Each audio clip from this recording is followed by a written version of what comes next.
Pathanamthitta CPM നേതാവ് R Krishnakumar മുസ്ലിം ലീഗിൽ ചേർന്നു. പത്തനംതിട്ട തൊട്ടപ്പുഴശ്ശേരി മുൻ ഗ്രാമപഞ്ചായത്ത് പ്രസിഡന്റായിരുന്നു.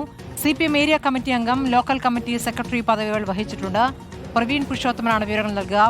പ്രവീൺ, ഇപ്പോൾ പത്തനംതിട്ടയിൽ നിന്നും ഒരു CPM നേതാവ്, അതും NSSുമായി ബന്ധപ്പെട്ടൊക്കെ പ്രവർത്തിച്ച നേതാവാണ് ഞാൻ മനസ്സിലാക്കുന്നത്. അദ്ദേഹം ഇപ്പോൾ ലീഗിൽ ചേർന്നിരിക്കുന്നു. അതൊരു രാഷ്ട്രീയ കൗതുകം കൂടിയാണ്. എന്താണ് വിവരങ്ങൾ?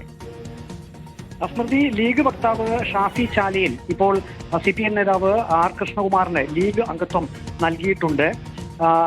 ആർ കൃഷ്ണകുമാർ പറയുന്നത് CPMുമായി തനിക്ക് ചില അഭിപ്രായ വ്യത്യാസങ്ങൾ ഉണ്ടായി. പ്രത്യേകിച്ചും 2 വർഷം മുമ്പ് തോട്ടപ്പുഴശ്ശേരി ഗ്രാമപഞ്ചായത്തിൽ BJP ഭരണസമിതിക്കെതിരെ ഒരു അവിശ്വാസ പ്രമേയം കൊണ്ടുവരാൻ CPM തീരുമാനിച്ചിരുന്നു. അങ്ങനെ അവിശ്വാസ പ്രമേയം കൊണ്ടുവരാനുള്ള ഒരു തീരുമാനമെടുക്കുകയും പിന്നീട് അതിൽ നിന്നും പുറകോട്ട് പോകണമെന്ന് CPM നേതൃത്വം തങ്ങളോട് ആവശ്യപ്പെട്ടു. അത് CPIM പ്രവർത്തകർക്കിടയിൽ അന്ന് തന്നെ അതൃപ്തി ഉണ്ടാക്കിയിരുന്നു. അതായത് BJPയുമായി സമരസപ്പെട്ടു പോകുന്ന ഒരു തീരുമാനത്തിലേക്ക് പാർട്ടി നേതൃത്വം പോയപ്പോൾ തങ്ങൾക്കത് അംഗീകരിക്കാൻ കഴിഞ്ഞിരുന്നില്ല എന്ന് ആർ കൃഷ്ണകുമാർ പറയുന്നു. അങ്ങനെ നിരവധി കാരണങ്ങൾ CPMുമായി ഉള്ള ഒരു അഭിപ്രായ വ്യത്യാസത്തിലേക്ക് പോകുന്നതിന് കാരണമായി എന്നാണ് ആർ കൃഷ്ണകുമാർ പറയുന്നത്. പത്തനംതിട്ട ജില്ലയിലെ തന്നെ CPMന്റെ പ്രമുഖനായിട്ടുള്ള നേതാവാണ് ആർ കൃഷ്ണകുമാർ. അദ്ദേഹം 1 മാസം മുമ്പ് വരെ തോട്ടപ്പുഴശ്ശേരി ഗ്രാമപഞ്ചായത്ത് പ്രസിഡന്റായിരുന്നു. കോയിപ്പുറം ബ്ലോക്ക് പഞ്ചായത്ത് പ്രസിഡന്റായി. അങ്ങനെ 20 വർഷത്തോളം CPMന്റെ ബ്ലോക്ക് പഞ്ചായത്ത് വൈസ് പ്രസിഡന്റായി പ്രവർത്തിച്ചിട്ടുണ്ട്. സ്റ്റാൻഡിംഗ് കമ്മിറ്റി ചെയർമാൻ പദവികൾ വഹിച്ചിട്ടുണ്ട്. CPMന്റെ ഏരിയ കമ്മിറ്റി അംഗമായിരുന്നു. 3 തവണ ലോക്കൽ കമ്മിറ്റി സെക്രട്ടറി ആയിരുന്നു. SFIയുടെ പത്തനംതിട്ട ജില്ലാ പ്രസിഡന്റ് ആയിരുന്നു. DYFIയുടെ പത്തനംതിട്ട ജില്ലാ വൈസ് പ്രസിഡന്റ് ആയിരുന്നു.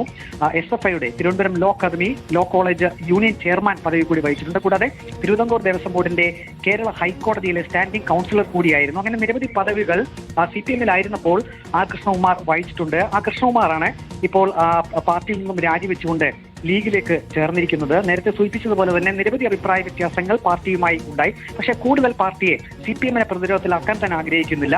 പ്രത്യേകിച്ചും BJPയുമായി നേതൃത്വം സമരസപ്പെട്ടു പോകുന്നതിന് നിർബന്ധിച്ചു. അപ്പോൾ അത്തരം തീരുമാനത്തിലേക്ക് പോകാൻ തങ്ങൾ ആഗ്രഹിക്കുന്നില്ല. അതുകൊണ്ടാണ് താൻ CPMൽ നിന്ന് രാജിവെച്ച് ലീഗിലേക്ക് ചേർന്നിരിക്കുന്നത് എന്നാണ് പറയുന്നത്.